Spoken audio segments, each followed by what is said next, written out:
Hi everyone, welcome to ಸನ್ಮಾರ್ಗ್ರಹ classes. ಎರಡು ಚರಾಕ್ಷರವುಳ್ಳ ರೇಖಾತ್ಮಕ ಸಮೀಕರಣಗಳು ಅಧ್ಯಾಯದ 7ನೇ ಪ್ರಶ್ನೆಯನ್ನ ಗಮನಿಸಿ. x is equal to 5 ಮತ್ತು y is equal to 2 ಪರಿಹಾರ ಹೊಂದಿರುವ ರೇಖಾತ್ಮಕ ಸಮೀಕರಣ. ಆಯ್ಕೆ A 5x plus 2y is equal to 7, ಆಯ್ಕೆ B x plus 2y is equal to 7, ಆಯ್ಕೆ C x plus y is equal to 7, ಆಯ್ಕೆ D 5x plus y is equal to 7. So ಇಲ್ಲಿ x ಮತ್ತು y ಗೆ value ಅನ್ನ ಹಾಕಿದಾಗ left hand side is equal to right hand side ಆದ್ರೆ so ಇದು ಪರಿಹಾರವನ್ನ ಹೊಂದಿದೆ ಅಂತ ಹೇಳ್ಬೋದು. ಸೊ ಹಾಗಾದ್ರೆ ಇಲ್ಲಿ ಒಂದೊಂದಾಗೆ ನಾವು ಆಯ್ಕೆಗಳನ್ನ ಟೆಸ್ಟ್ ಮಾಡ್ತಾ ಹೋಗೋಣ. ಸೊ ಇಲ್ಲಿ x 5 ಮತ್ತೆ y 2 ಆದ್ರೆ ಮೊದಲನೇ ಒಂದು ಆಯ್ಕೆ ಏನಾಗುತ್ತೆ, 5 ಗುಣಿಸು 5 ಪ್ಲಸ್ 2 ಗುಣಿಸು 2.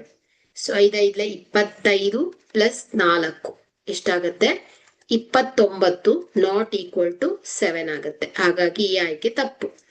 ಸೊ ಎರಡನೆಯ ಆಯ್ಕೆ x 5 ಆದಾಗ 5 ಪ್ಲಸ್ 2 ಗುಣಿಸು 2. So 5 plus 2 4. ಸೊ ಇದೇನಾಗುತ್ತೆ 9 ಬರ್ತಾ ಇದೆ.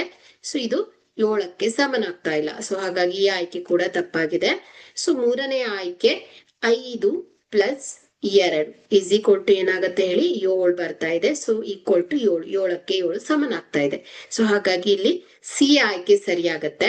ಸೊ ಡಿ ಆಯ್ಕೆಯನ್ನ ನೋಡಿದ್ರೆ ಸೊ 5 ಗುಣಿಸು 5 ಪ್ಲಸ್ y 2. ಸೊ 5 5 25 ಪ್ಲಸ್ 2 27 ಆಗ್ಬಿಡತ್ತೆ. ಸೊ ಈ ಆಯ್ಕೆ ಕೂಡ ತಪ್ಪಾಗಿದೆ.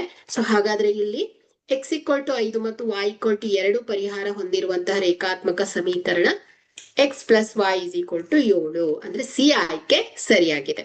Okay, thank you.